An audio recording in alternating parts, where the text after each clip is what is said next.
The business edition of 21 Minutes with KKB is proudly brought to you by MTN Business Broadband.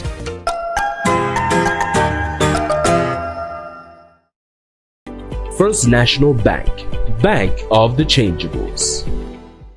Hello and welcome to today's edition of 21 Minutes with KKB, the business edition. My name is Kwabna Chenchehinibuati. Today I'm very, very excited coming your way because I have a certain gentleman next to me and his story, it will surprise you. It will touch you in a lot of ways than you can even imagine. Here is a gentleman who happened to go through school, get the best of education, but for some strange reason, after securing a job at a bank, decides that no, I want to quit the corporate world and go into farming. A rather interesting tale, right? Yeah. Well, I have more with the Chief Executive Officer of Asili Coffee and Purveyors Limited, John Francois, after this break.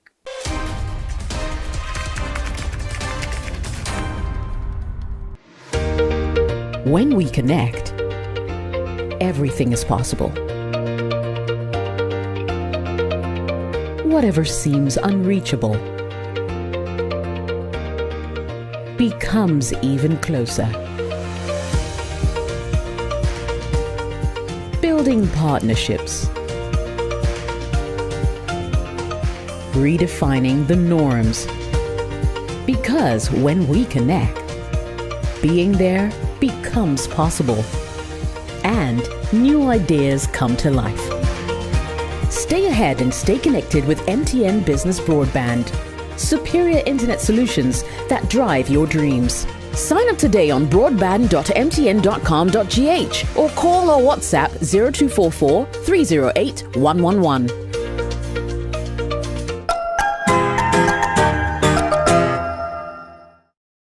Many thanks for staying with us right here on the business edition of 21 Minutes with KKB. Like I said, this show is proudly brought to you by MTN Business, and MTN Business is your partner for good. And for the several of you watching right now, for those of you who own micro, small, and medium scale businesses, well, MTN Business has something good for you. It's called the SME Plus. Now, this is something you need to understand. Now, the service simply allows you to choose from affordable packages and enjoy talk time, SMS data, and business content all bundled in one subscription. Now, the other exciting news is that you get free on-net calls every Monday from 7 a.m. to 7 p.m. All you have to do is to simply dial *5060# to sign up today. Also, you can WhatsApp or call the number 0244 308 111 for more information and stay connected everywhere you go. It's also brought to you in partnership with First National Bank. Now, First National Bank is offering businesses, both big and small, an opportunity to switch and enjoy zero monthly account fee with any of their business check accounts. Now, 3 months fee free banking anytime you open a business check account between now and September 2022. This makes business sense, right? Of course it does. Now, the impossible just got bigger and better with First National Bank. Bank of the Changeables. One small change, remember, can make a huge difference.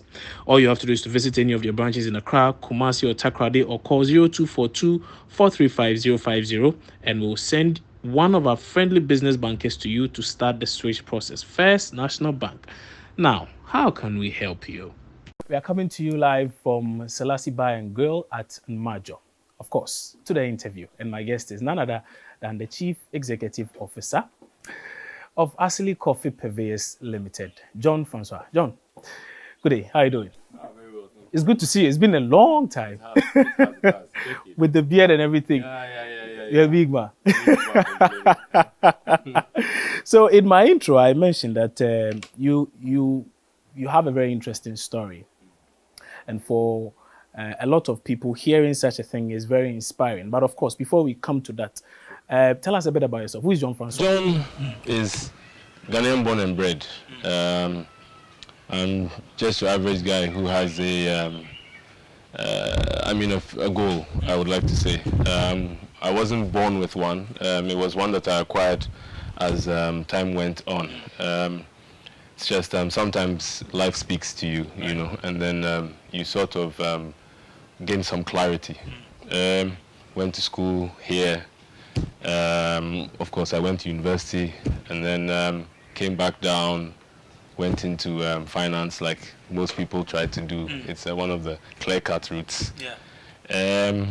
I wasn't satisfied. I didn't feel like there was enough of an impact from my daily activities. So I looked elsewhere. And the rest is Asili. Yeah, exactly. Asili history. Yes. Okay. Yes.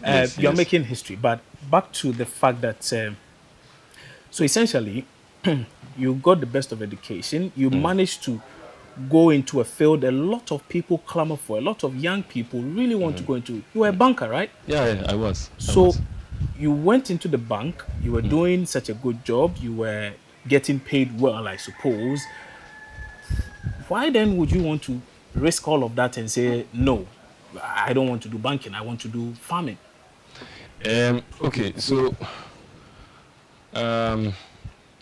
it's as I said.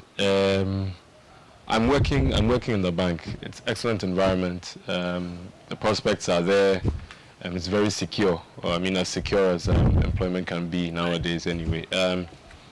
But there's something missing, and more often we're young, so something speaks to you, and you know that this is a period where you can take certain risks, So if indeed you want to explore what it is that you can truly become, this is the time that you execute such a transfer. Okay, so I'm born and bred Ghanaian. My dad is actually half St. Lucian and half from Akuapem, and my mom is from Akuapem. Okay. So I have an affinity with the Akuapem area. So on journeys there, I look at the area and I feel like, okay, look, let me contribute my own quota to my community as well. So when you look around, you see that there's vast fertile land, right? So then it's almost, it clicks immediately that maybe agriculture is something that this area can support, right?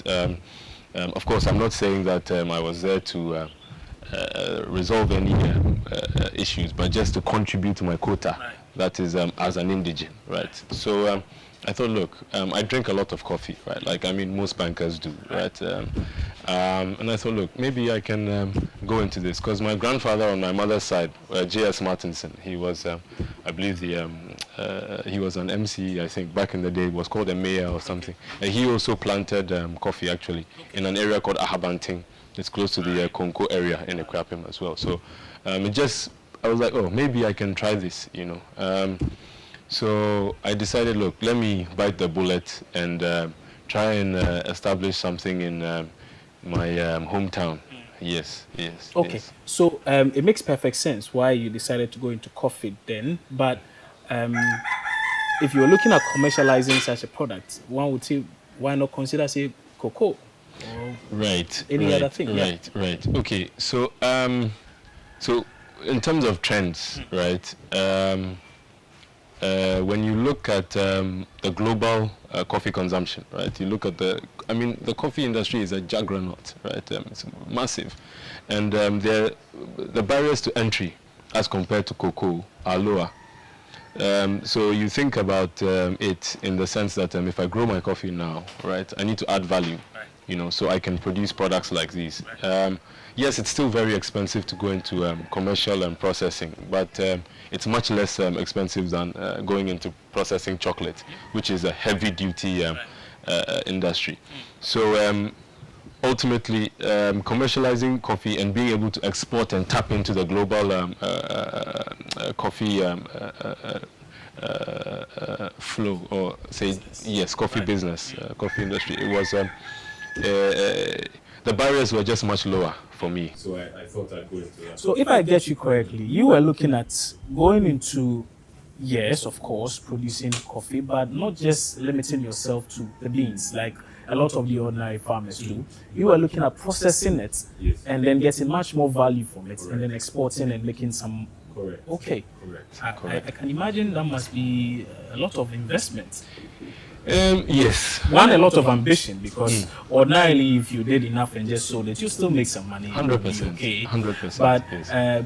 Beginning to look beyond the norm and trying to look at processing, like I said, I think that must have been a very bold thing. Could money have been the only motivating factor when you were considering that extra layer in the production process? Not at all, actually.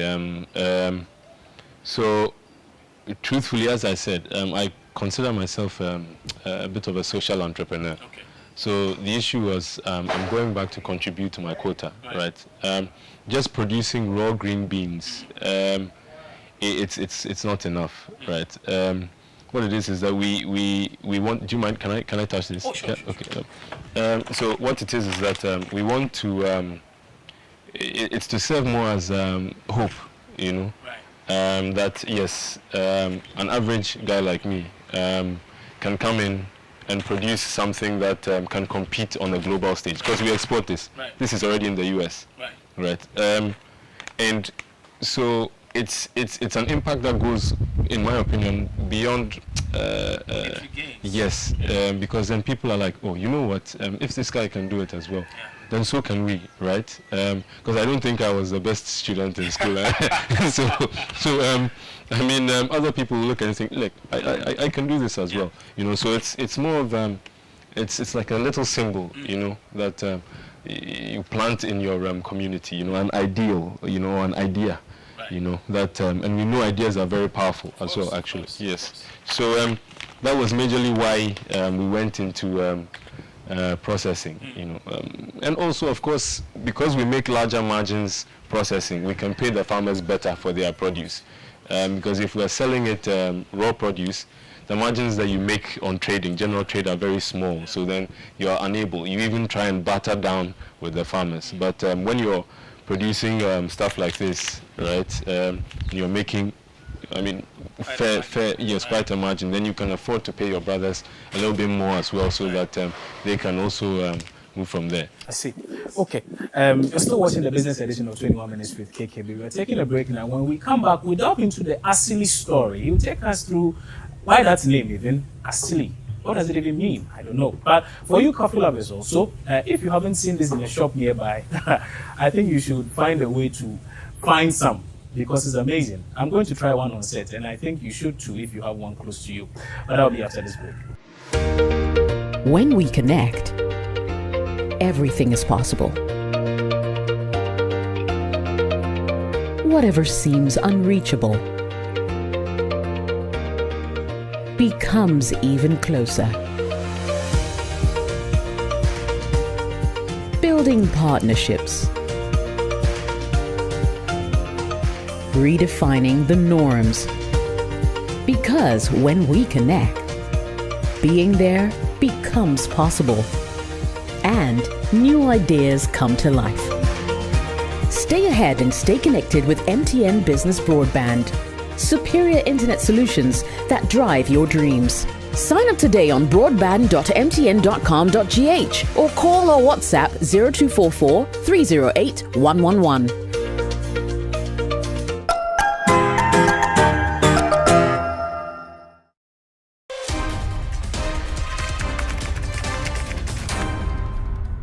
You're welcome back. And like I said, today we are talking coffee, and we are dealing with the CEO of, my coffee is ready. Aha.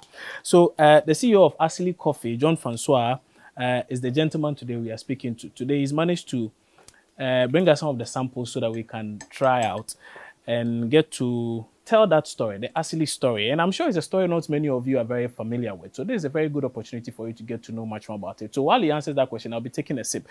So, John, tell us, really, the name Asili and the like, we'll come to that in a short while, but I saw you take this from a bag.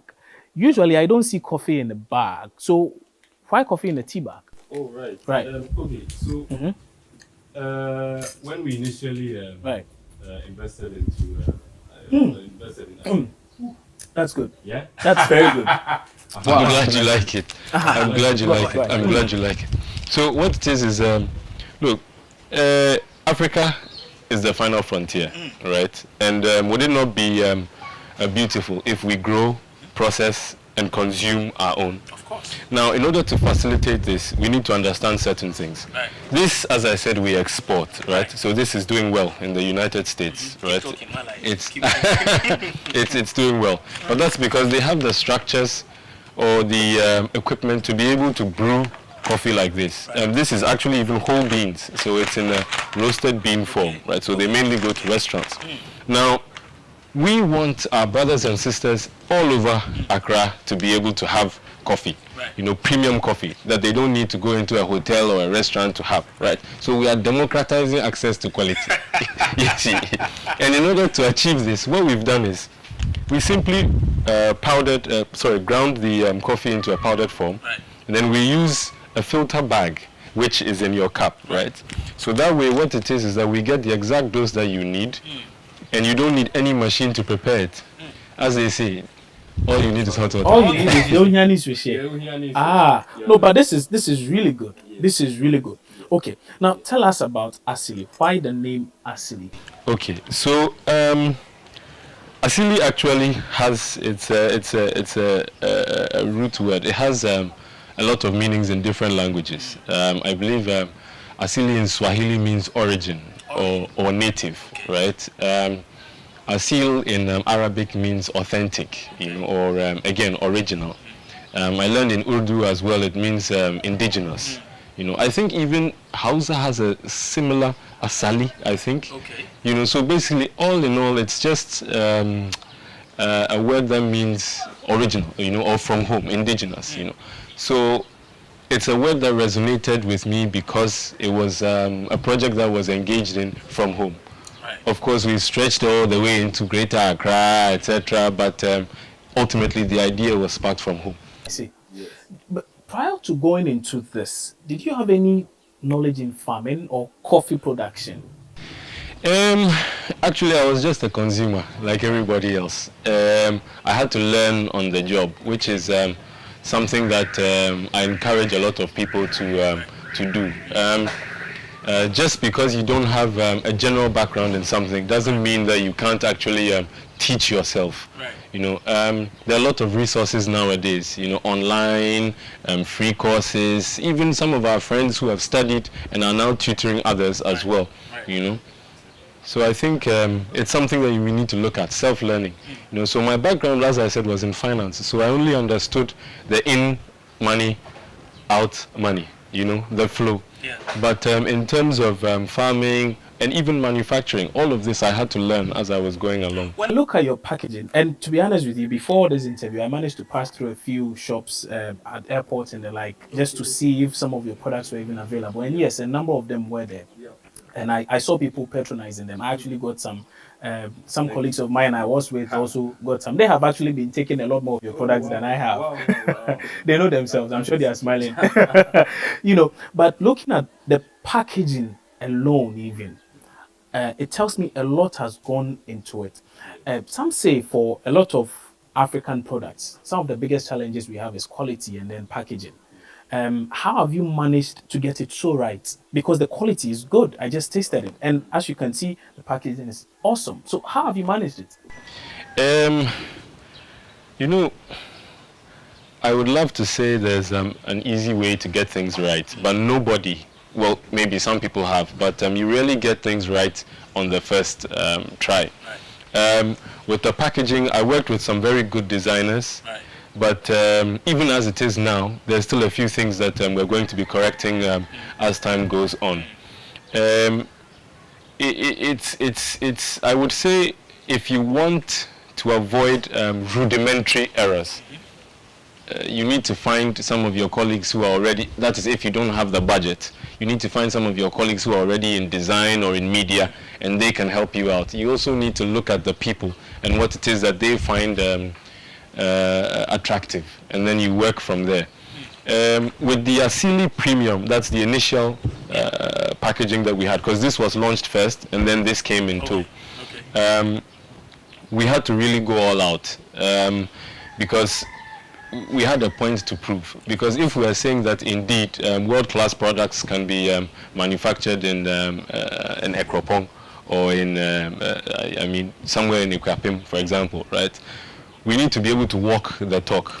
So we produce something that can leave the shores of Ghana, that can be procured.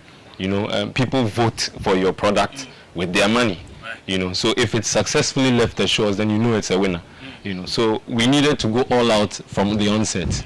Yes. Yes. All of this will boil down to even cost, I believe. So your cost of production vis-a-vis selling and making something small on it so you can share with the people of Akuapem who work so hard to get these premium beans out.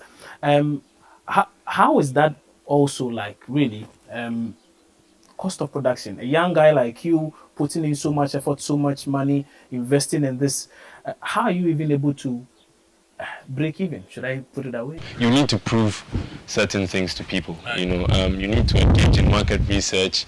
You need to lay out a proper plan, because I mean, nobody's going to just give you free money just like that, right?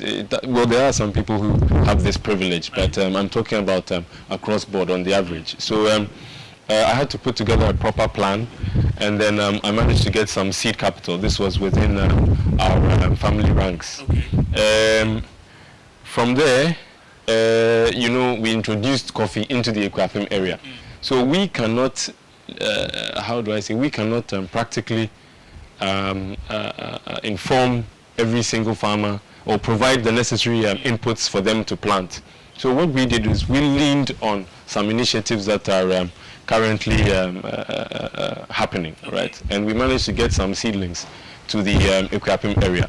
But in order to get the seedlings to come to the Akuapem area, we needed to put the factory up first, you know, because then government looks at the factories, and then we find a way to exactly. Then they provide, inputs in terms of seedlings for people to plant. So then, of course, we also as promoters have to go around in the various areas. So we've gone from all the way from Pokrom to Tinkong, all the way to Aprede. Just telling people, oh, look, you can plant some coffee. When it's ready, we'll come and buy it from you, we'll process it. You know, so this, of course, is also a function of money. We set up the Akuapem Coffee Growers Association, right, which is a consolidation of all the actors in the value chain in the Akuapem area. And this is for them, it serves sort of as a communication point, you know, to serve as for the stakeholder group, you know, so that they can directly liaise with government as well.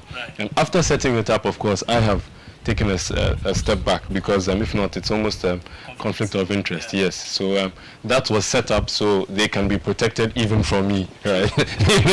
So yes, because you know, I'm from there, so if I mess up there, I have nowhere to run. You know, so certain checks and balances must always be in place. But yeah, so across board, we managed to lean, as you can see, on certain initiatives, as well as certain structures that are already there, you know, in order to push the agenda. See, very, very interesting conversation so far, and we'll be delving some more into the funding bit of your business. You've told us that you got a chunk of the support at the initial stages from within your family ranks. We'll go a bit more into that in a short while. But you're still watching the business edition of 21 Minutes with KKB, here with the Chief Executive Officer of Asili Purveyors Limited, John Francois.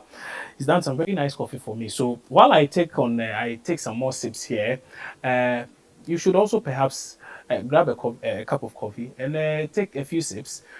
And join us in a short while, because when we return, he will tell us how he managed to convince a former president of the land to visit his facility. Stay with us.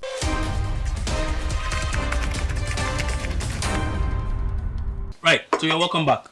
We went for that very quick break. It was a coffee break, and so we are back now with John Francois, the Chief Executive Officer for Asili Coffee Purveyors Limited. Francois, you were telling us about getting the needed funding when you were starting up this company, and the fact that you managed to get some support from family. Yes. Oftentimes, people say getting the funds is the biggest challenge. Is that really the case? Especially for a startup. Right. You have zero track record. I mean, think about it. Who are you to come for money? Right. You get my point. Right. It's like, okay, I decide I want to sell socks. Have I ever sold socks before? Never.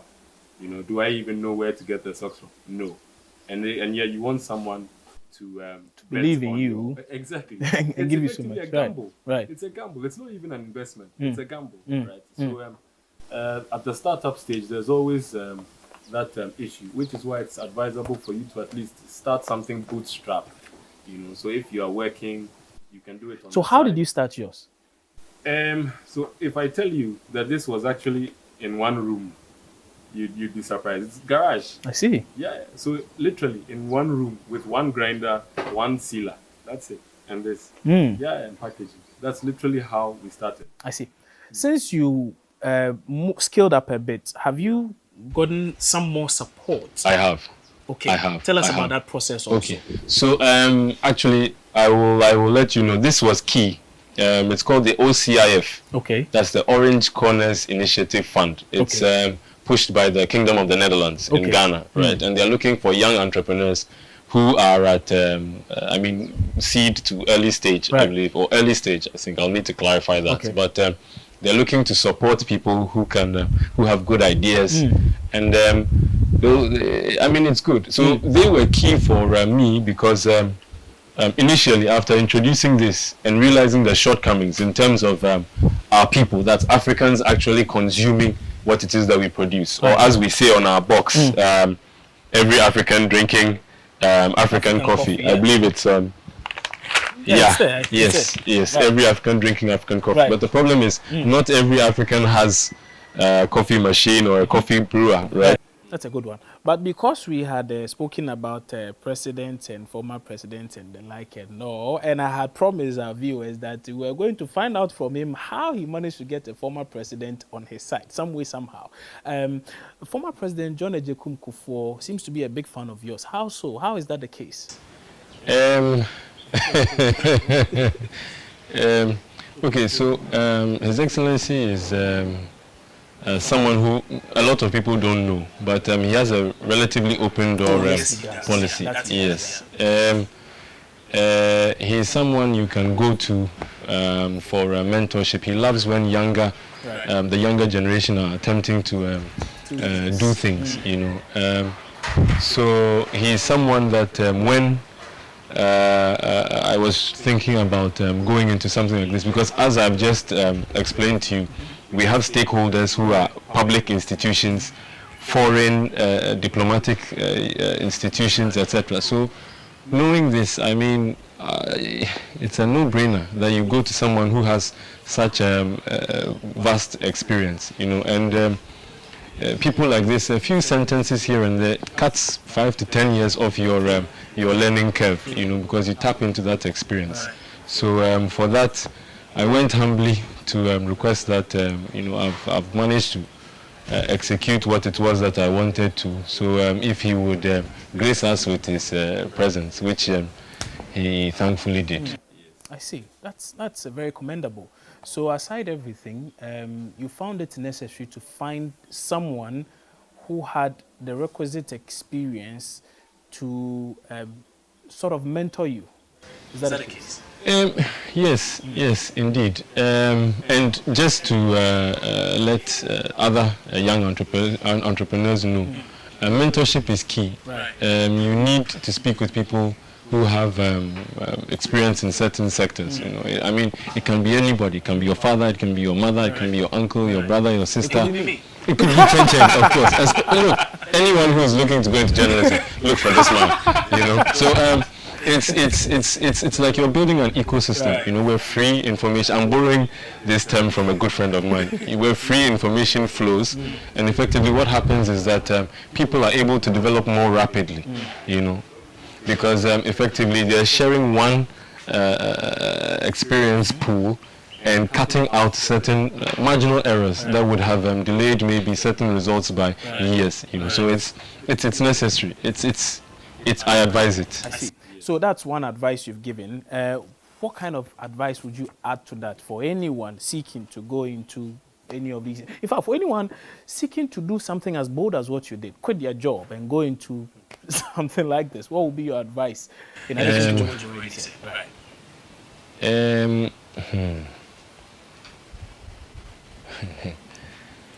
It's you need to be prepared. You need to be very prepared mentally. You need to be prepared. It's a tough one. It's a tough call. Extremely tough, and also it depends on your own socioeconomic. Your own economic situation as well. Perhaps I would advise you stay in your job whilst you are working on your plans, and then build gradually. Because I mean, everybody is always criticizing 9-to-5 jobs, but there's nothing wrong with a 9-to-5. Right. A 9-to-5 job is a great way to build your war chest, to then invest in something that is of your own desire. You know, so maybe you can keep working in your 9-to-5 and then building gradually, so that there's the necessary cash flow to serve as upkeep for yourself and for your family. I would then advise that you will get to a tipping point where it's basically like a Y junction. Now, if you stick to your 9-to-5, there's an opportunity cost, because you can use that time to build your business. Now, this Y junction usually occurs when there's your business is also maybe about 50 to 60% of your monthly salary. Your business can cover this. So that's where maybe you need to well, this is my opinion, of course. Nobody can take this as Bible. You take the leap. So you essentially have to decide when you get to that point. Yes, but The decision is difficult also because your standard of living will have to be reduced drastically, you know, and then you will need support from others as well. And so that's more in terms of financial planning. It's very necessary. In terms of mental, you need to psych yourself up for a while, because the problem with not just innovation or even just striking out on your own is that usually humans are communal. You know, we need positive feedback from our loved ones, etc., to reassure us that we're on the right paths in life, etc. You need to break that. You know, basically opinions water off a duck's back, because the moment you're rattled internally by external shocks, right? It may be over before you even begin. Yes, you need to be able to steel yourself. Yes, so because you'll hear opinions. Some people don't like our packaging. I hear all sorts of things all the time, you know. And then there's even what's more perhaps painful for some entrepreneurs, where you suffer the initial abuse, where it's like, oh, you understand. Francois, thank you for joining. I'm really grateful you took time off to come tell us much more about the Asili story. I know you go places. It's just the start. You know, John Francois is Chief Executive Officer for Asili Coffee.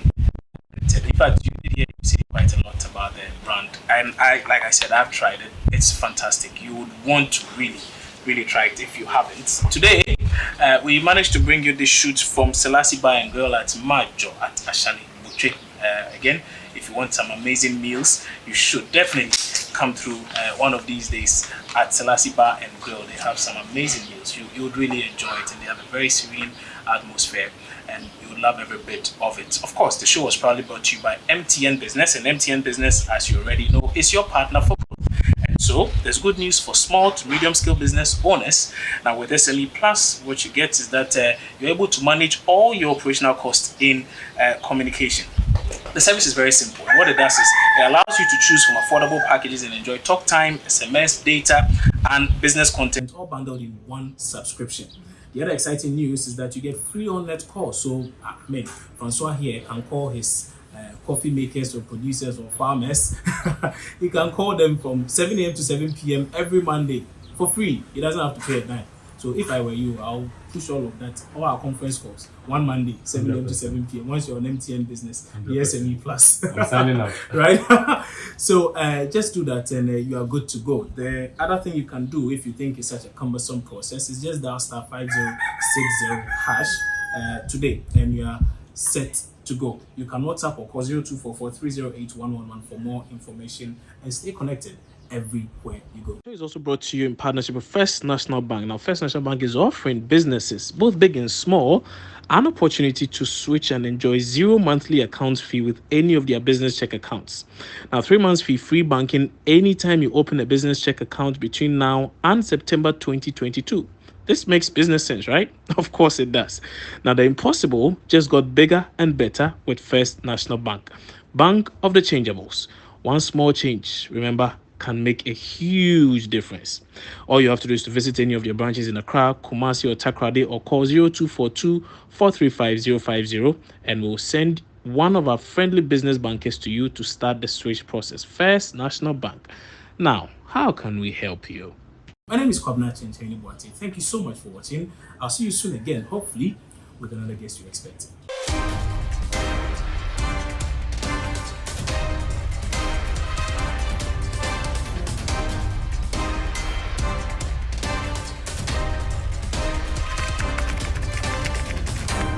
The business edition of 21 Minutes with KKB was proudly brought to you by MTN Business Broadband.